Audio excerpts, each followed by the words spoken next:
morning, everyone. My name is Melina Blanc, and I'm working at Delta Institute with Luca. I will just take a few minutes to present the tree planting consortium meeting because the training is part of this project, and Delta Institute in 5 minutes. And then I will hand the mic to Aren, which is from Davey Resource Group and is our forestry expert, and she will be doing the training. So let me share the screen so you can have access to my presentation.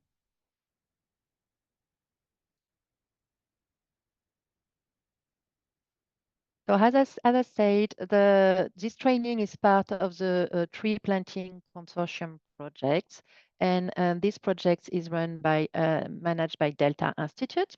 So Delta Institute is a nonprofit based in Chicago. We will be celebrating our 25th anniversary in a month, and during the past 25 years, we have been working to solve complex environmental challenges through the Midwest so that our region is more resilient, more equitable, and more innovative. And so how did we do that and how are we doing it is with plenty of projects and we are hoping to achieve by 2025 all these goals with agriculture, climate, water, and community development projects. So we have a wide range of projects going on that are in three different kind of strategies. The first one is focused on agriculture. The second one is on nature-based climate solution. And the third one is what we call sustainability support services, where we assist municipality with specific needs that they have. The tree planting consortium project is part of the nature-based climate solution portfolio, where we've really focused on assisting municipalities to implement green infrastructure solutions within their municipalities. We focused mainly and only on underserved communities because they are the ones which are more impacted by flooding and by the climate change impact. And so together we worked on several projects. One of them is the tree planting consortium projects, and this project is focused on Lake County, Indiana. Why did we decide to work in Lake County, Indiana? First, because it was a need and the municipality were asking for this kind of projects, because Lake County have lost a huge part of the forest areas since the last decade. And there was this huge need to expand the forestry, like the forest canopy. So we we got some funds from the U.S. Forest Service, the landscape scale restoration programs. It's a project that will be going through all the year. The timeline is until June 2025. And as I said, the goal is really to expand regional forest canopy acreage. And in order to do so, we are working with a multi-community approach. So we have putting together around a table all the municipality and all the partners working on urban forestry in order to discuss challenges and to support and bring some solutions for the canopy lost. So we have been working with a big network of partners within these projects. As you can see on this slide, the first line of the partners are the kind of technical experts. The U.S. Forest Service is a donor.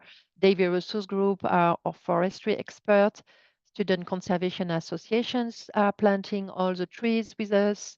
Lake County Parks and Recs is heavily involved with the park department, and TPC is part of community trees.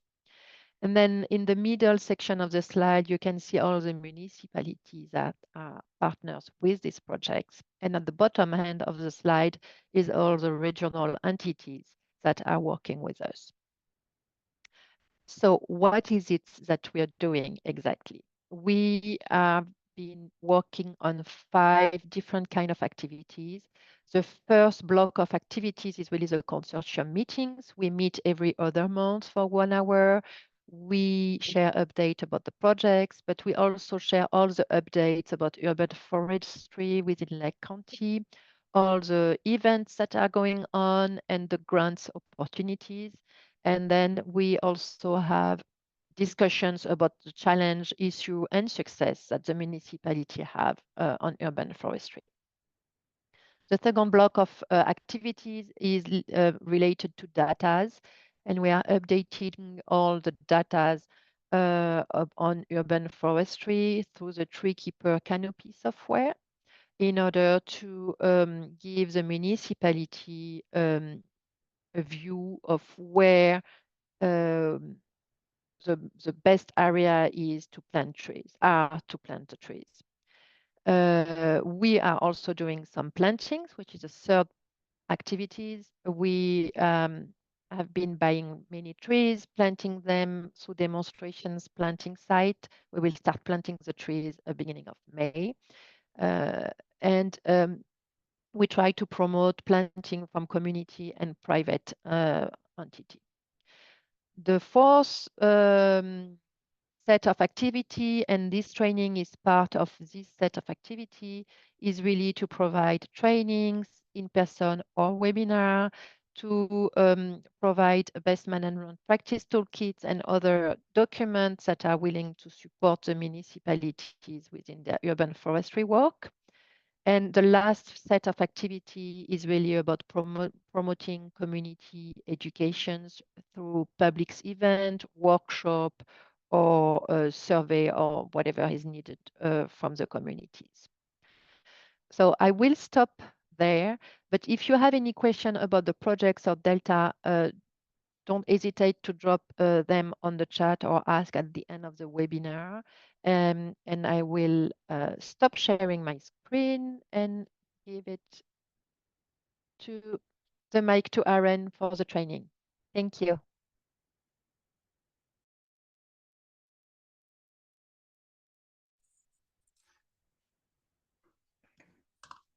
All right, I will go ahead and share screen.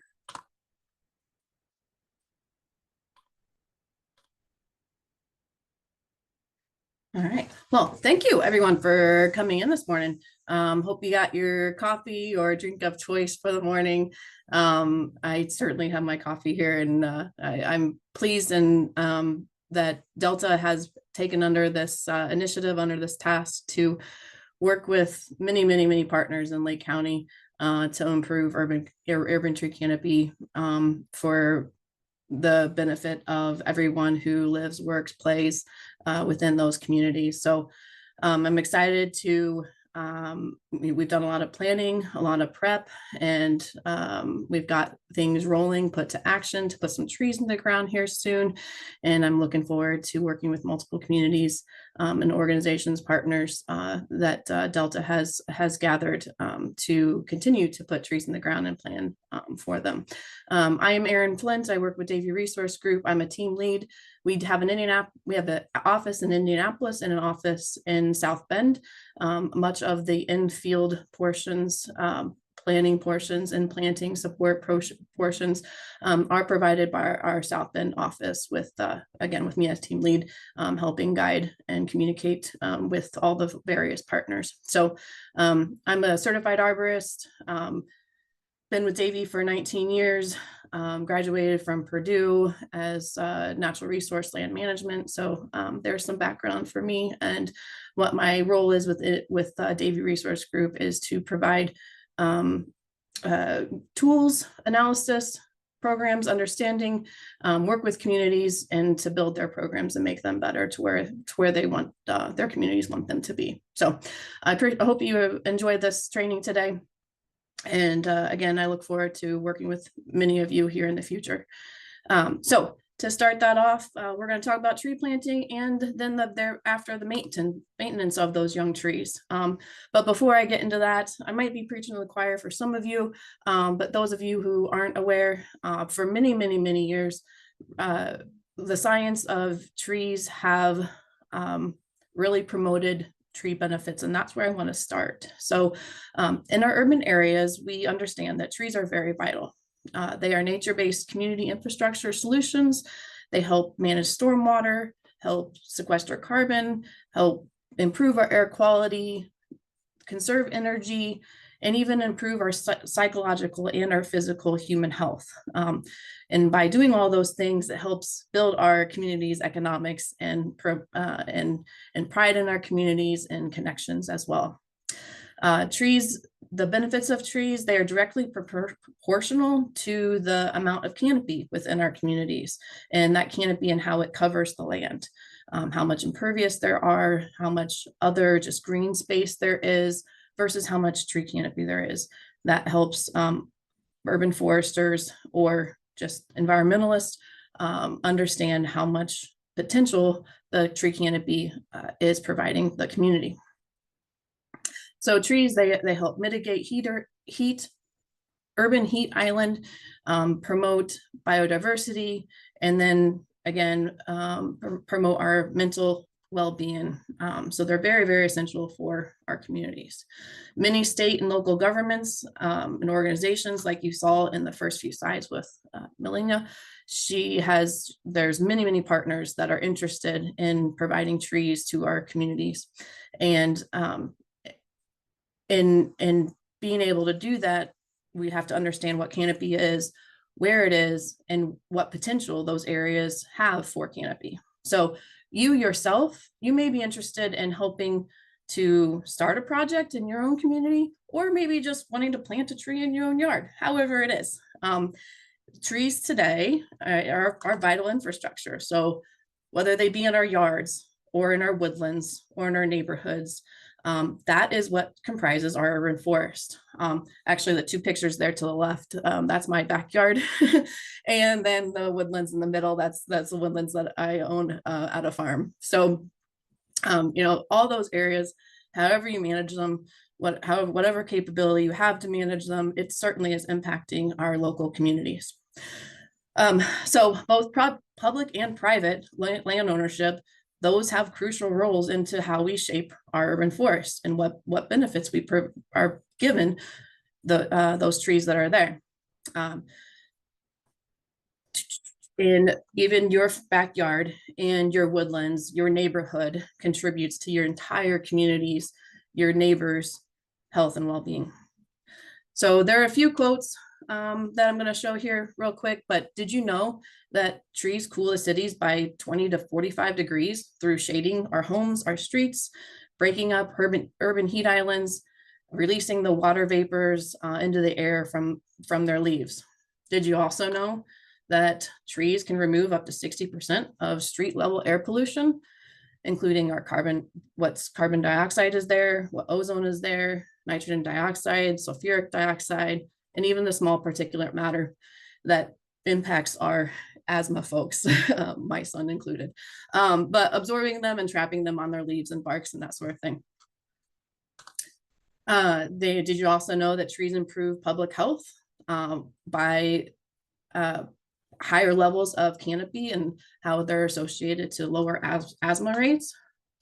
And then trees along our streets, they slow traffic, they make our streets more walkable, they encourage even outdoor, it's not there, but they encourage outdoor recreation because it's making our ambient air cooler.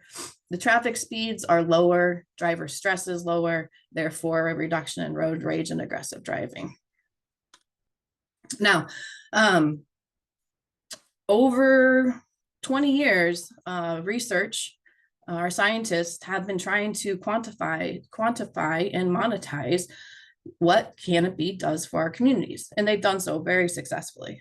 Now today, us applicators, us practitioners are trying to put those things into the ground, right?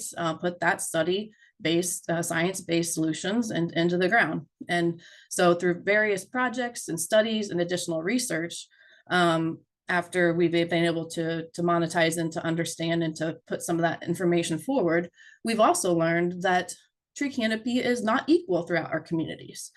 And so those areas specifically might be, and every community is different as far as what is most concerning for that community, but it might be minority or low income areas or elderly areas or places where children are at frequently, you know, but neighborhoods and communities, they all have their unique challenges. Now, as we look to understand what Lake County's canopy is, we have built this Northwest Indiana Tree Planting Consortium, and it focuses on partners within Lake County. And one tool that has become available through this is Tree Keeper Canopy. And what we've been able to do, or what we will be able to do, is understand be more purposeful with our planting, understand where there are trees at currently, where there's canopy at, and where there's not canopy at. And if you want to take a look at this tool, it's there, it's available. You can use the QR code and get right into it. And I'm sure this will be available on various platforms that Delta will be providing. But the green to the left, the darker green is the area where there's a lot more canopy versus other areas that are the lighter green that oops, sorry, let's change this to my slide. There's a slide, sorry. The darker green areas are where there's canopy, and the lighter green areas is where there's less canopy. So we understand where we might want to make more impact, be more purposeful with our planting, with our partners, with our neighborhoods, and trying to figure out where it's best to put trees. The one to the right, that is where there's available places to put trees, and how specifically this is targeting. You can see how the dials are toned in. Specifically, this one is targeting minority and income. And so those pink areas are where it would be best to put trees to impact those areas.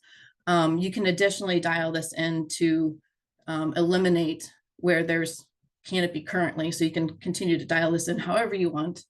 The polygons that you're seeing, those are block groups. The tool will allow you to dial this in to parcel level, to community level, various different levels, so you can get an understanding of where we might be able to benefit Lake County communities more strongly and more purposefully for our canopy.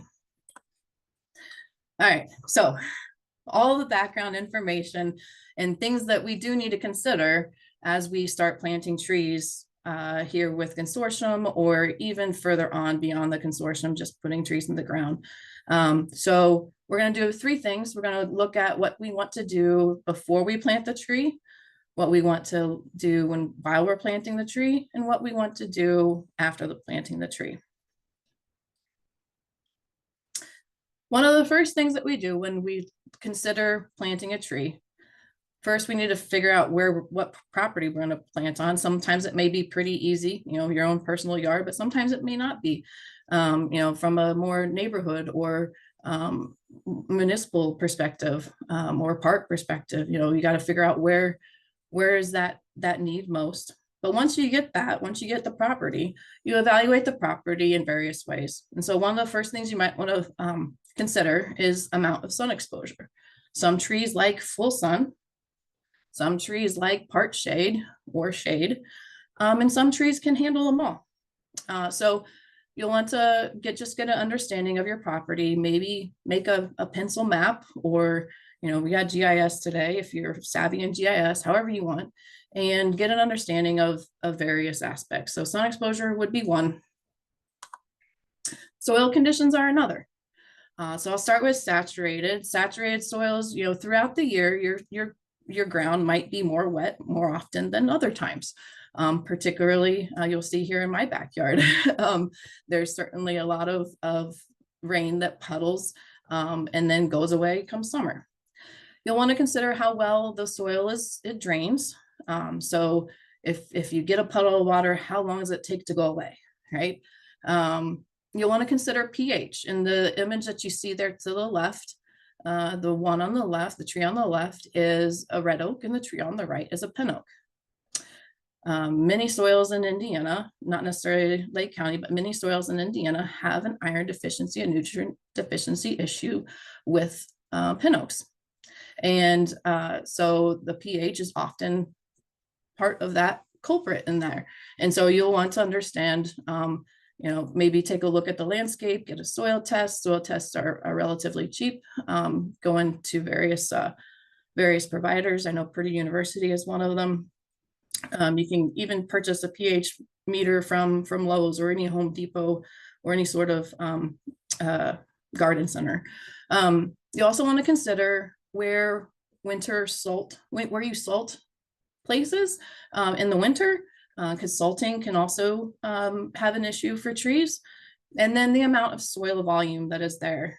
Soil volume helps with how much nutrients, soil space there is for roots, so that the tree can reach maturity and reach maturity healthy. So there's various ways and soil conditions that you want to consider planting a tree. Then above soil, there is landscape compatibility. So you're looking for overhead wires, you're looking for interferences with buildings, pavements, sight lines, even your neighbor's property. All those things you might want to consider in planting trees. You'll want to consider with the what species you have available in your region. Lake County has actually 2 hardiness zones 5 and 6. And then also even microclimates. You know, some species do well in very, very hot areas or with a lot of light on them.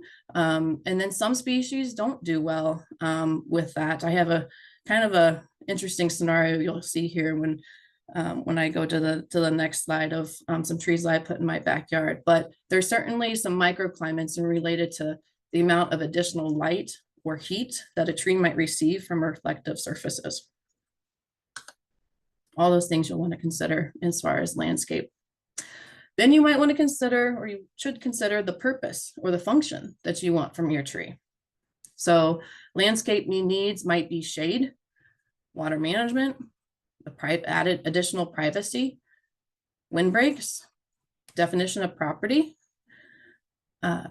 edibles, wildlife habitat. Actually, one of our pilot projects in Maryville is we're planting an orchard. We're planting 2 orchards because we're noticing the Maryville has noticed that there might be a less amount of food available to some of the local neighborhoods, and so considering putting an orchard in those areas, or they have other specific needs or desires that they might want from those orchards. So I have the 2 images there I have on the left. The one to the left is my house, and the one to the right is a park that I volunteer at here locally in Brownsburg. And then I'll show you here. Let's click to the next slide, but I'll clue you in first. I'll click to the next slide and you'll see what they look like today. This is what they looked like about, maybe 10, 15 years ago. So the only tree in my yard when purchased was 1 tree, and it was a Cali pear. Oh, fun. We all love Cali pears these days. But so I certainly transformed this through the years. And then the property that I help volunteer with is this one here. And this was an old farmstead purchased over various phases, various years. The farmstead was here, and this was all cattle grounds at one point with various, like here's a water depression. There's a creek over here. Of course, you see the pond and that sort of thing. So click to the next. And so you'll see how they've transformed over time. The pear is gone. It broke in a windstorm. I decided to replace it with a chinkapin oak. Why did I decide to replace it with a chinkapin oak? Well, it's a south-facing building. There's a bedroom right here. This bedroom gets super, super hot.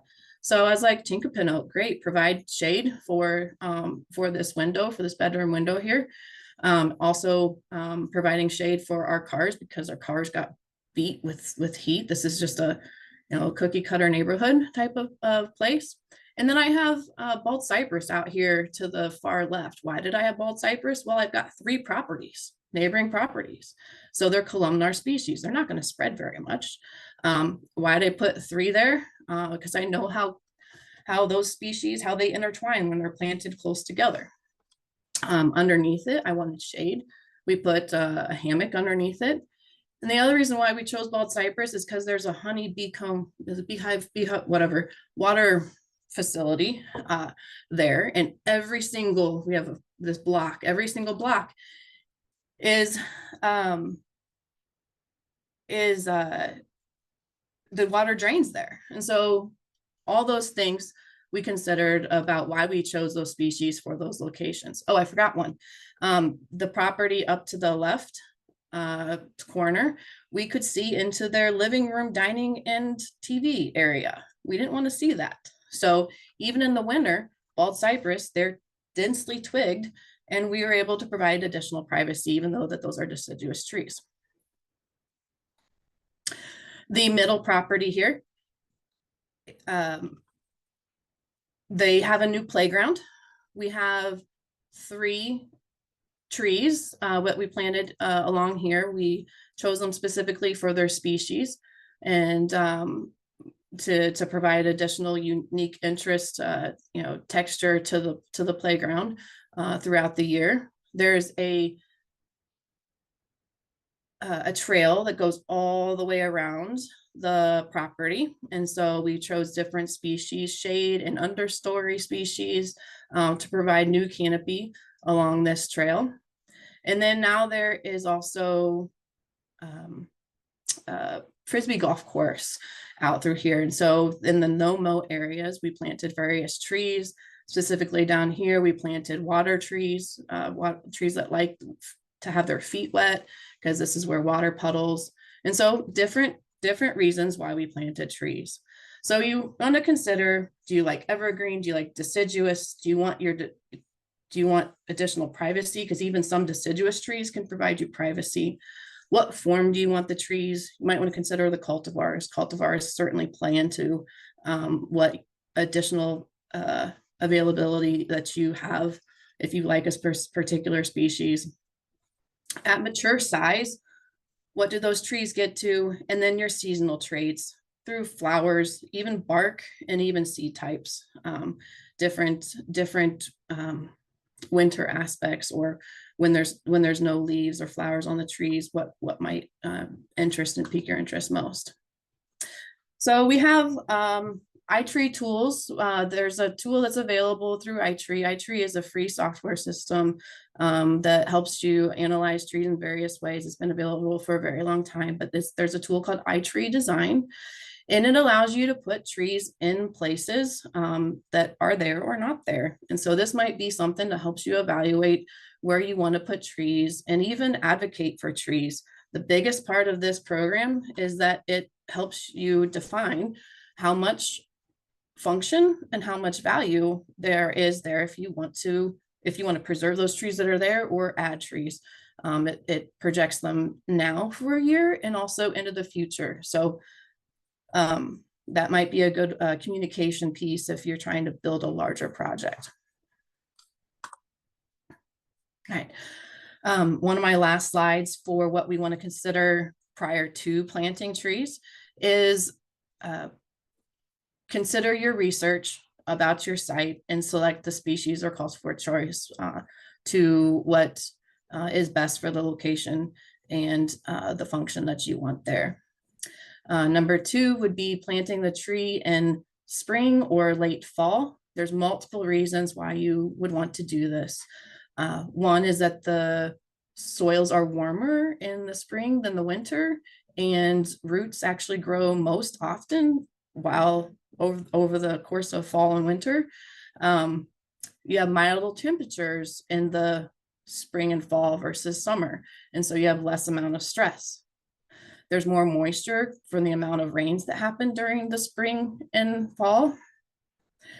And then again, trees really focus on the development of roots during dormancy.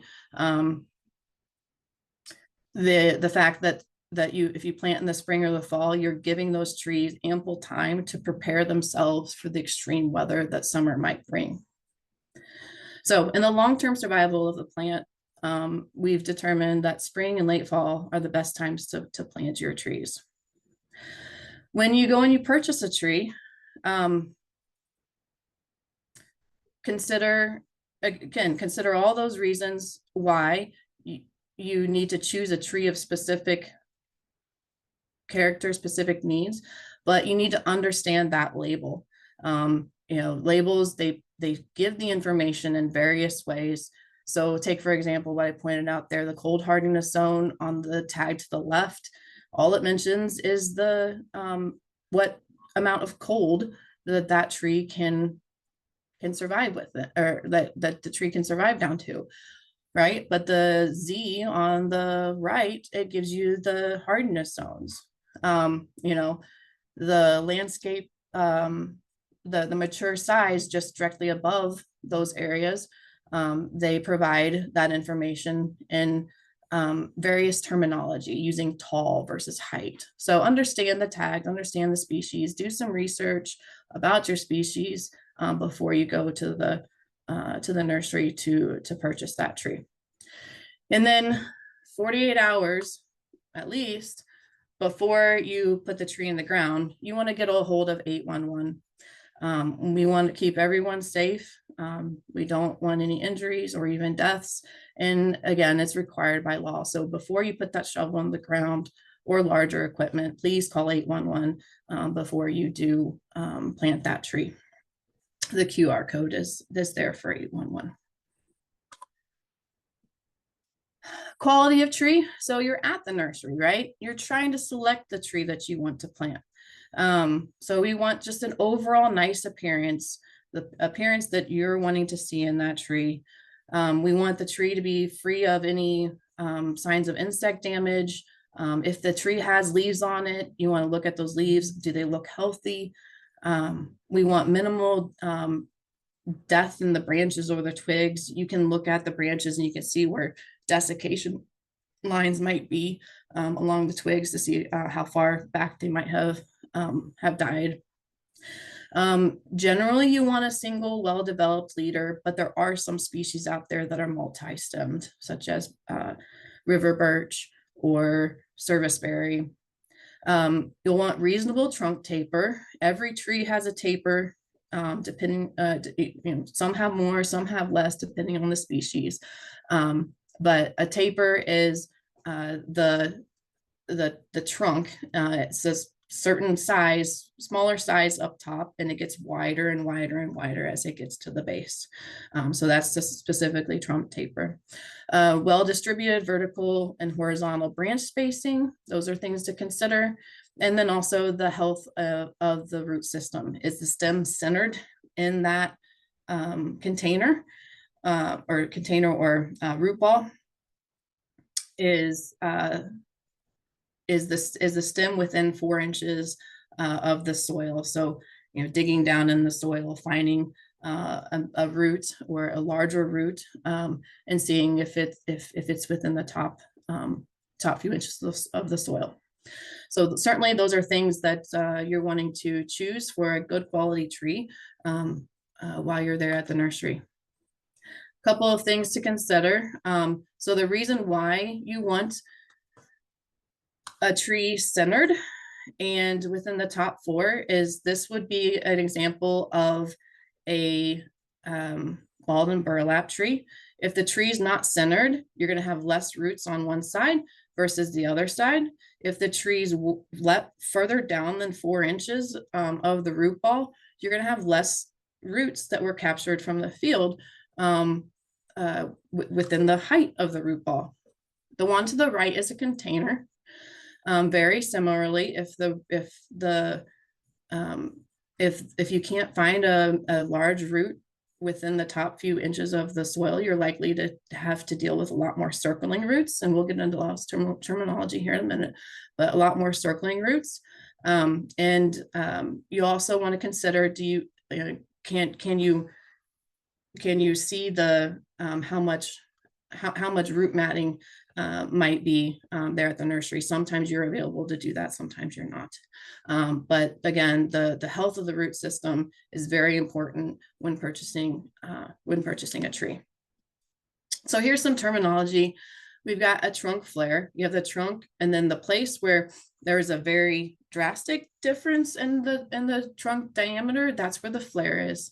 And then the roots. There's certainly a trunk flare and a root flare, and those can be interchanged. We're trying to get the terminology to be more of a trunk flare. Then you have the buttress root or the flare roots, where the roots actually go out from the trunk. And then a circling root is pretty much a lateral root that has lost its course. It doesn't go away from the tree anymore. It's come back towards the tree, and it's going around the trunk. So there's some terminology for you to consider when you are purchasing a tree or talking with others about planting trees. So again, so like this here would be a circling root going around the tree. Where's the trunk taper? So here's the trunk going straight down, and then where you see that flare, that's the trunk flare. And then the buttress, the flaring roots are these larger roots. Generally, flaring roots are about a third or more the size of the trunk. So that can help you determine where is the flare versus what would be just a normal root.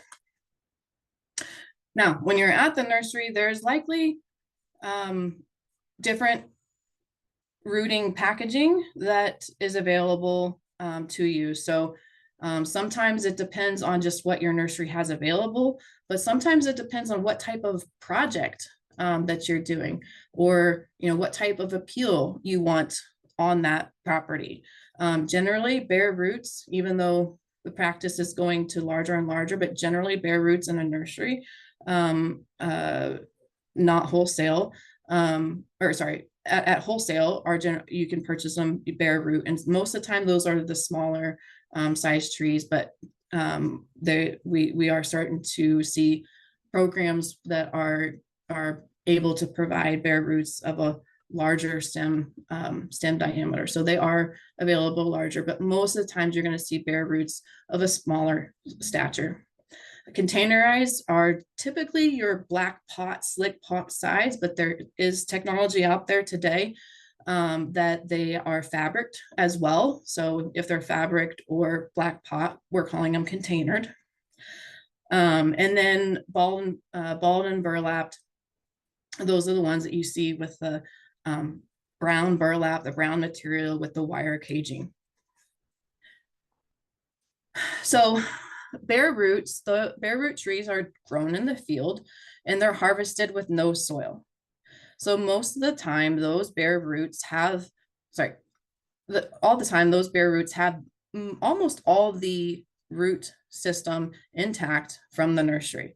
Very beneficial because the tree has many roots to get themselves started, to get themselves established, to lessen the amount of time to establish there in the new field that they're going to. So when you get their bare roots, you're going to unpack them because they're likely going to come in some sort of brown packing material, specifically from DNR. They'll come bundled in 100, and they'll have peat moss and brown paper. So you'll want to unpack those. If you're going to get them in the ground right away, you can put them in like a 5-gallon bucket, and you don't want to, and you put them in water. You don't want to have them soak though more than 6 hours. If you're not going to keep them planted, or you're not going to plant them right away, keep them in their packaging. Keep them. You can uncover them to keep the material wet, to keep the moisture there. But you'll want to cover them back over. Keep them in a cool, shaded location if you can't get them right away. But you want to get them in the ground as soon as you can. When you're at your planting hole, so bullet point number 2, you'll want to measure the diameter spread. So the horizontal red line, you'll want to measure the vertical sinker roots, the vertical red line, and that'll give you an idea of how wide and deep the hole needs to be dug. Okay. Now you can make your hole bigger, like by churning up the soil, removing grass, turning up the soil around it. You can make your hole bigger, which will certainly help with the availability for space for the roots to spread more quickly and break through that new soil there. But the hole itself just needs to be as big as the lateral roots spread and your sinker roots. The more prep you can do with the hole, the better. But you'll want to place your tree in the center of the hole, and you'll want to make sure that that trunk collar that we talked about is at soil grade. Once you have that tree positioned to the hole, you can backfill with the soil that you took out of it. It's recommended not to add anything to the soil. And then cover it with the soil that you took out of the hole, and then tamp it down with your hands or lightly with your foot or a shovel, the flat side of the shovel to tamp the soil down. And then spread 2 to 4 inches of mulch around the tree, but make sure you pull back the mulch from the trunk. All right, so that's planting a bare root tree. Planting a container tree, in general, the directions that you do with the bare root are very, very similar. I forgot to mention recommended equipment for each of these planting stocks is at the bottom of these slides. But in general, you're doing the same thing. You just have to handle the stocking slightly, the stocking type slightly different. So again, you'll want to dig the hole just as wide and as deep as the container. But again, you can remove the grass, churn up the soil further around this container, but you also might want to consider sloping the sides of the hole so that the bottom is narrower than the top of the hole. And that'll again allow for additional root spread during establishment. You'll want to cut the container away from the root ball and then remove all material before it goes in the hole. When you take that container off, if you find the roots are matted, similar to the photo on the top, you can cut those roots away. We call it a box cut, where we take about 10% of the soil around the circle and make a box, and removing all the circling roots. The root system will establish very, very quickly, reestablish itself very, very quickly. What you're avoiding here is future root problems, where you're retraining these roots to go out instead of continue to circle. So once you maintain the root ball, you want to also find the root collar, the trunk collar, and make sure that that is exposed, and place that trunk collar right at soil grade, and then fill your soil back in. Again, trying to avoid adding any additives, watering very generously at planting, and then putting mulch 2 to 4 inches on top. Not touching the trunk of the tree. For balled burlap, oh, I forgot to mention, 100% of the container the roots from the container are there upon purchase. The difference with balled and burlap is that, again, balled and burlap is grown in the field and it's dug with a spade. So you can get larger trees with balled and burlap, which is very enticing and desired by many people planting trees and landowners wanting trees on their ground, which very, very, very rightfully so. But we got to understand that the majority of those roots are left in the field. So there is sort of a shock that this tree has from going from the nursery to its new place. And we can prepare this tree very well if we understand this and plant this tree right as it meets its new home. So when you get the tree, if it's balled and burlap, you'll want to cut a hole in the middle of the burlap there at the top, and again find where that the first root, the spreading root, is and measure that. It's going to be within, hopefully it's going to be within the top 4 inches of that root ball. But that's going to identify how deep you need to dig your hole. And then the width of your hole should be at least the size, just slightly larger than the root ball. But again, you want to make the sides sloped down in, and you might even consider churning up, removing grass and churning up additional area around the root ball. The more area you churn up the soil, the easier it is you're making the roots, you're allowing the roots to spread into the native soil there at the new home. So dig your hole just as wide and as deep for the root ball, and consider a little larger for better healthy roots. Handle the root ball.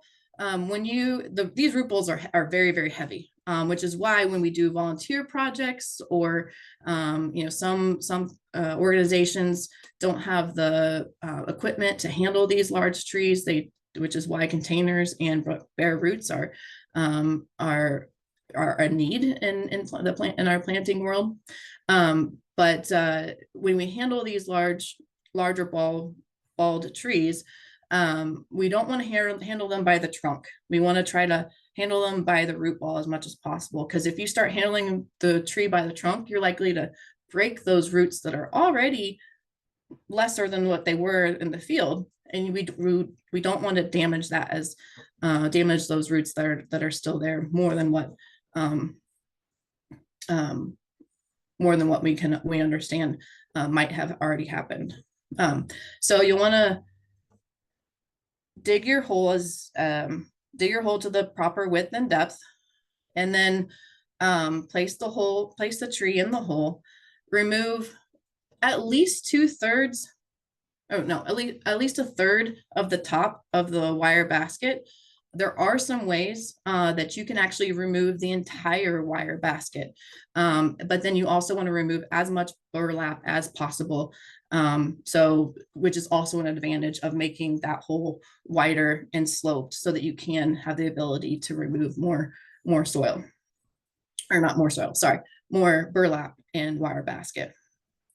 Once you have everything removed, which includes the basket, the rope, the twine, the burlap, even all the tags and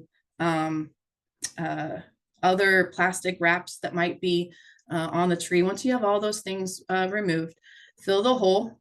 Don't cover anything on top, because you've already uncovered, I forgot to mention that once you have it in the hole, you can uncover the root collar or trunk collar. And once you have it uncovered, don't cover more soil on top. You want to cover around the ball, and tap it in with your boot, with shovel.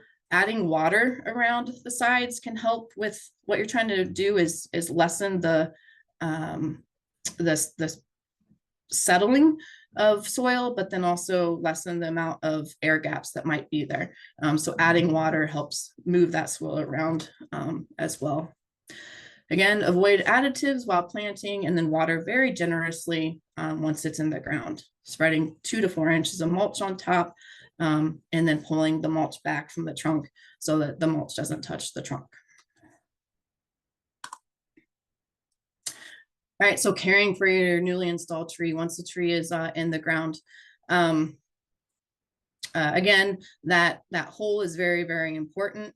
So proper sizing of hole, again, that's during, but it's very, very important for the health of the tree thereafter. Removing all the tags and the labels. And then you can also prune. You can prune the trees at this time for dead, broken branches that you might see there during planting. For the next 1 to 3 years, we want to maintain the 2 to 4 inches of mulch on top. Again, keeping the mulch away from the trunk.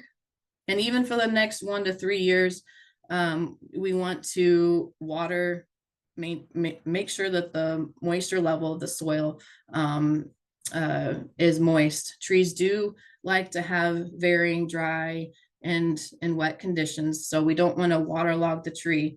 But when you do go to water a tree, you want to consider the size of the tree for how much water you want to put. One, just for your water resources, depending on where you plant these trees, and it's making sure that you apply as much water as the tree might need. And so that guideline is that for every caliper inch, you're wanting about 5 gallons of water when you put the when you apply that water. And so it can be another 7 days, another 10 days, 2 weeks before you go back and water that tree. When the tree is initially planted, you want to water it more often. It wants water more often. But as a tree as you go through the growing season, you can substitute rainfall and making sure that that tree, the guideline is about 1 inch a week of water, is the guideline for watering trees within the next 3 years after install. And then also, when you water a tree, you're wanting to consider what type of wildlife might be there. And that would be in the form of cages or deterrents for deers and rabbits, because rabbits like to sharpen their teeth on our very small trees. So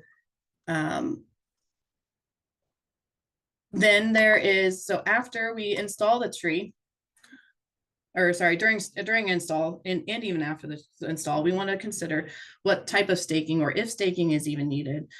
Oftentimes we don't really need to stake our trees. If we don't stake our trees, it actually helps them establish quicker. And what I mean by establishing quicker is that the roots will perform or form in the way that helps the tree stay established. And then the trunk itself, the taper, will grow in a way that helps keep the trunk established.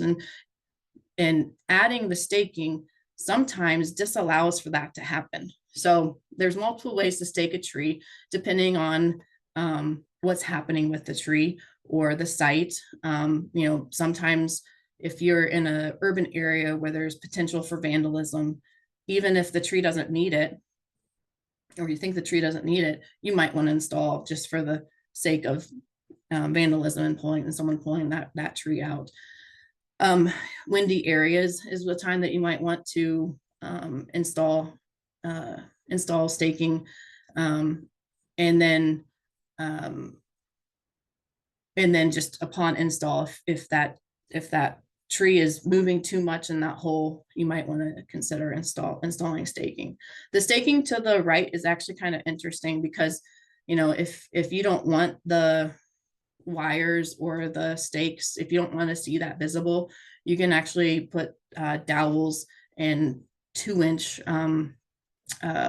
pieces of wood into the ground and actually stabilize that root ball. So there's certainly many, many ways that you can consider staking trees. As far as pruning young trees, again, upon install, we can remove dead, dying, broken branches. But within the next 2 to 4 years post-planting, we can promote the central leader and the other lateral limbs and how they form. And you got to consider the species, a small growing stature tree versus a large growing stature tree. And the reason why I say that is most of the stems that we're pruning when we're training trees, if they're large growing trees, majority of those limbs that you're pruning may not be there in the future, because of how tall we want the clearance, the clear trunk to be. So depending on the species, you may consider only pruning for those. But the idea now for pruning young trees is, one very important thing is to maintain a central leader. Again, depending on the species, sometimes that can be very difficult to maintain that central leader. But 2 is to help manage the stem ratio, meaning that we have our central stem of our tree and those lateral branches that come out. The general guidance is that if the limb is more than 2/3 the size of the stem, that we consider pruning those limbs. So if you keep those two guidelines in mind as you're pruning trees, you're helping that tree establish a solid foundation for its future. One touch point to mention when we after planting is to maintain that mulch the way it should be. And oftentimes, trees transition from those that install to those that maintain the landscape. And sometimes those that maintain the landscape might create that what we call a volcano of mulch. And so continuing to make sure that that tree has the proper amount of mulch, because there's many, many benefits to keeping mulch there under that canopy of the tree as it's establishing itself. And then keep making sure that the mulch is pulled back. There are a couple different reasons why you might want to consider adding protection around the base of the tree. We mentioned earlier about rabbits and deer, but we also know sometimes our mowers like to get aggressive, which is another reason why we might want to add mulch, is adding some of those plastic rings around them. But we need to make sure that we know where those plastic rings are or those wires are, and at the appropriate time, remove them. Remove these protections as the tree grows and ages, and even with the staking, if it's the style that has the materials attached to the trunk of the tree, we'll want to remove those hopefully within the year of when they were added to the tree, when the tree was established in the landscape. So with that ends my presentation, but I do want to leave you with the note that there is a lot to consider with planting trees, but it's not impossible. When it is impossible, it's because you haven't bought any. All right, I'll leave you. Thank you, Linya and Lucas, for this training, and I hope everybody appreciates this education, and I will certainly hang on for questions and answers, but thank you for your time. Thank you, Aren. Yeah, as Aren mentioned, feel free, if anyone has any questions, throw them in the chat, use the Q&A function at the bottom of the Zoom screen also. This is a time for questions and answers.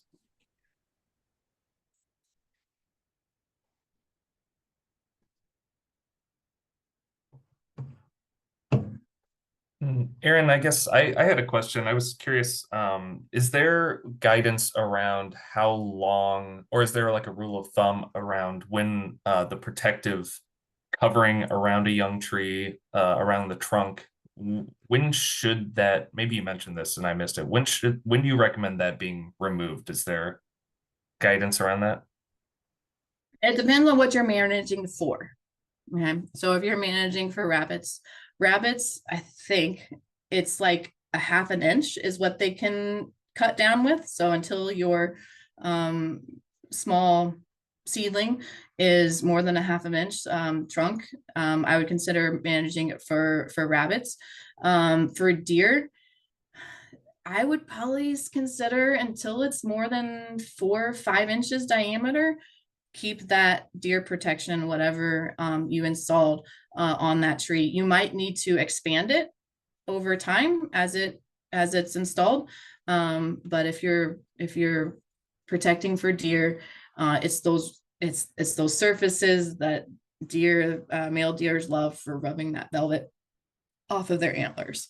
And then if it's mowers, the best part is to educate those mowing personnel as far as if they are causing damage or could cause damage to the tree. It's probably best to educate, and keeping them educated over time, because a lot of those in the commercial setting, a lot of those mowing people are seasonal, and they grow in their careers, right? So you get a turnover of people.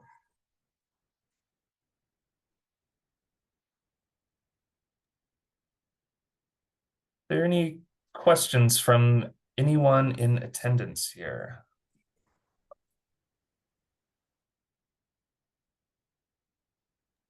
Great. We have a question from Tom. Tom says, I planted an almond tree a few years ago, followed the guidelines that accompanied the bare root specimen.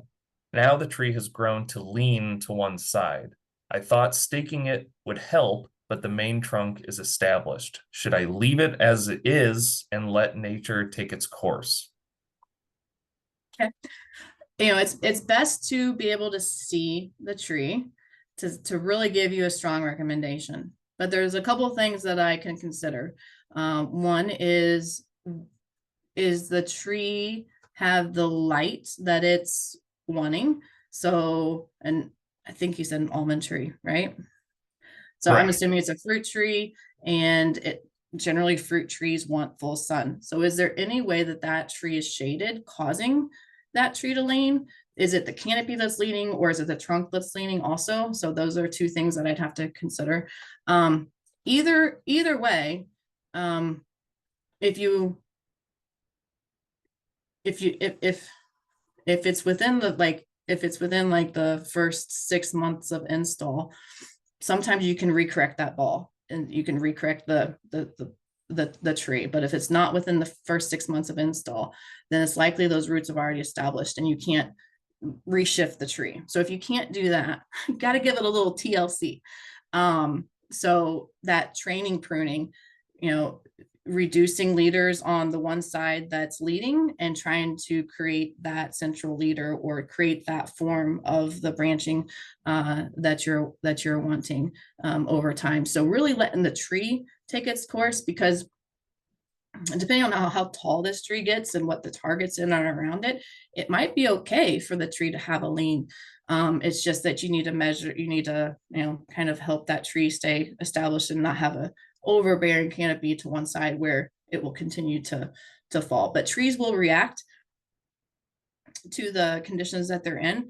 And you might see over time that on the base of the tree where the trunk is, that there will be a root flare that actually is wider on one side versus the other. And it's the tree adding wood, adding thicker tree rings to allow that tree to keep itself up. So there's many types of physical ways that the tree will help itself stay up if it's leaning. So it's okay if it's leaning, but certainly there's a way that you can help it. Might want to get a certified arborist there to take a look at the tree and give you some additional thoughts and opinions. And Tom says that just some more context, the tree does have enough sun. It's the trunk that's leaning. The leaning didn't become apparent until year 2, and that Tom will prune the canopy so that the leader is stronger.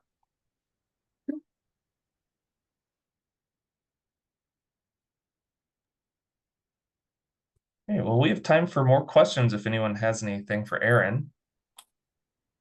I know in the meantime, I have another question for Aren. I was curious, you mentioned that there are different stock types for trees. There's bare root, containerized, balled and burlap. And I was curious, sometimes in the park near my house, I see that trees that are planted have these kind of green bags around them. And maybe you touched on that and I missed it, but what are those? And maybe you could answer that. I'm just curious. Yeah, sure. So those would be classified in the container area, if I'm thinking of the right type of green bags that you're talking about. And different technologies have different ways to help create a better formed root system. And oftentimes those bags, they trap roots in their material. And by trapping roots in their material, they suffocate those roots and cause those roots, instead of to circle, to create more fine fibrous roots. And so that technology is, I'd say, probably 10 years or so, I want to say, that they've started coming around. And yeah, it's to help improve the container industry, because that's one way that we can push trees out very, very quickly, and create those better formed root balls that we know are problematic in the field if they become circling and girdling in the future.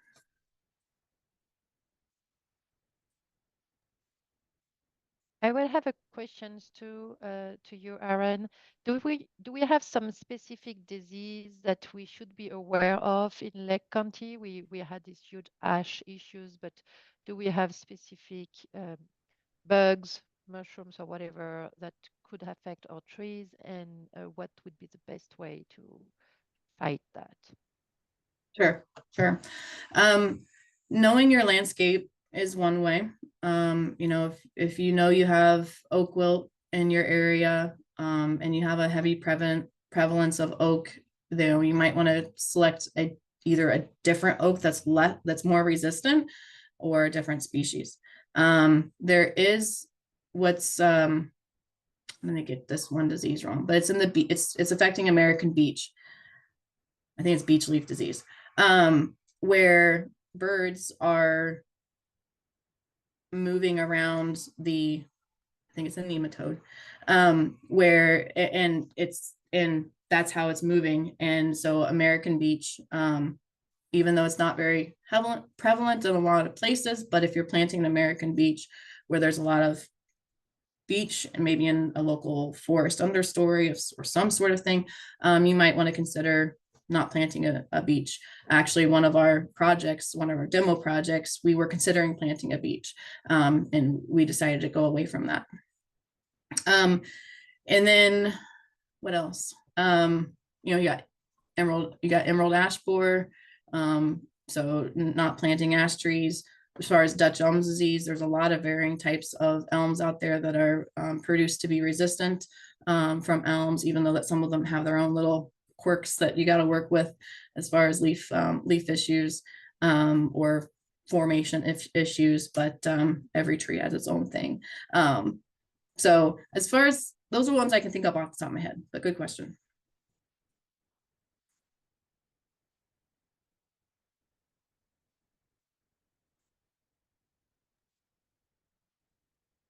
Any other questions from, oh, here we go.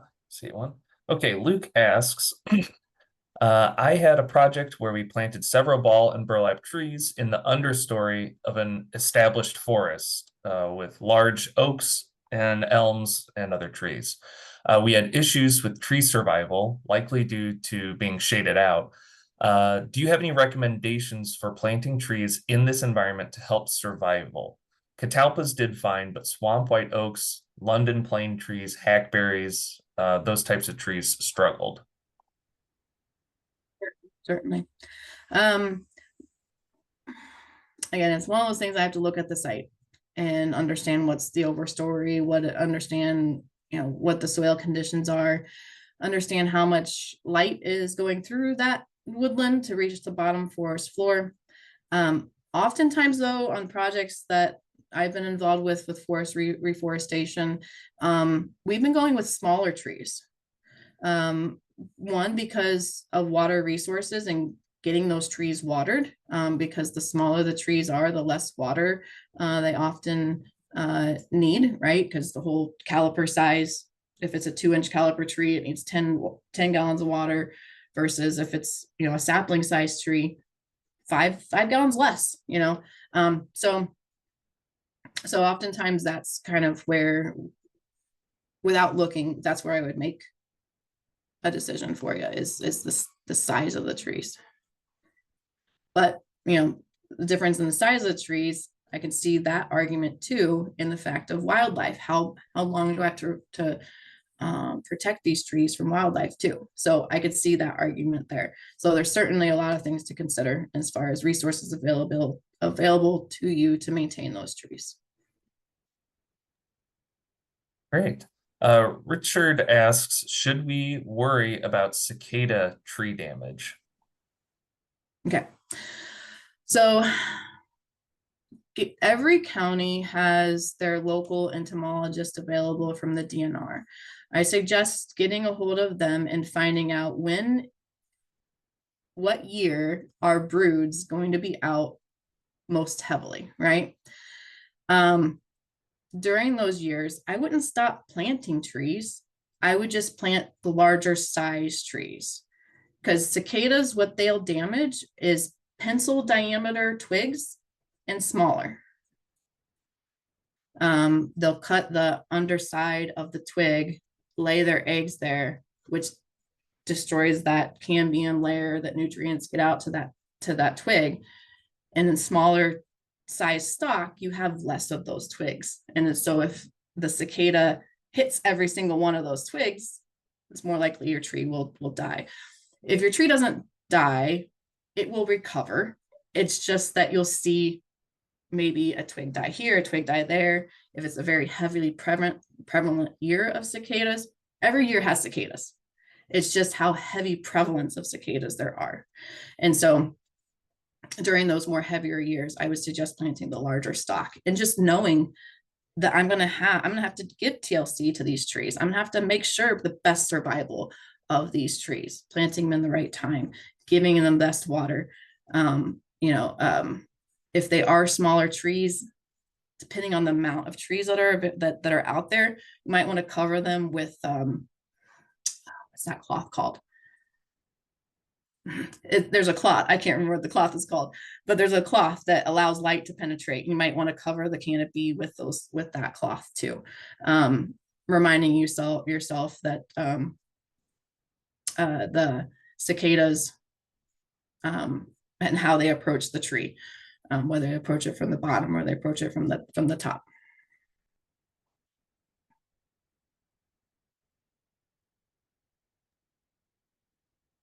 These are great questions. So if anyone has any more, we still have time to answer them.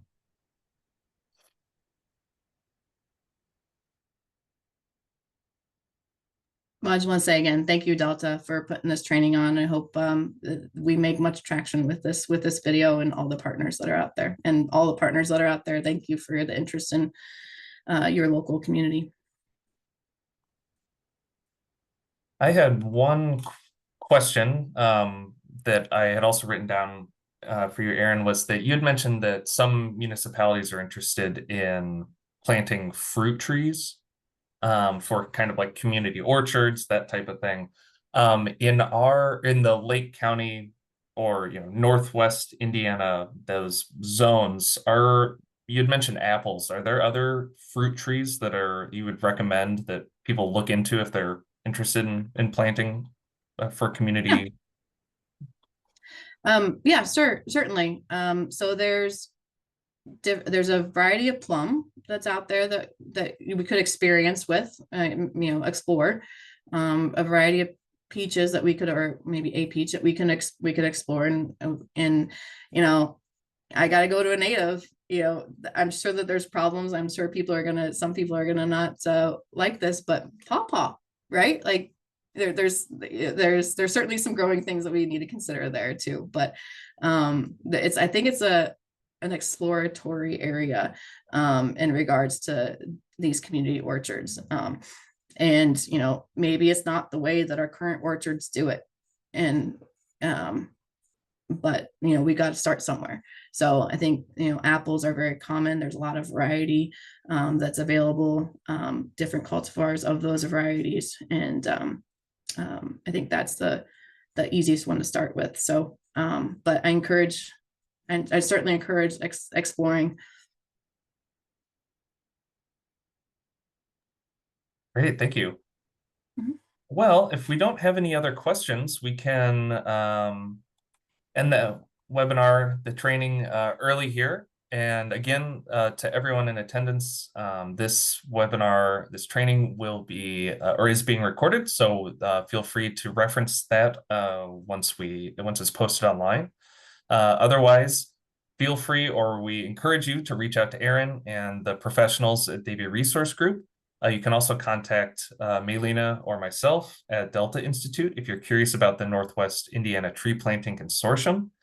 But with that, we can leave it there and just be on the lookout we have some future trainings coming up. They'll be in person and as well as some volunteer opportunities for tree planting at the demonstration tree planting sites in Lake County, Indiana. So with that, we can all return to our Mondays, and I hope everyone has a great day. Thanks for joining us.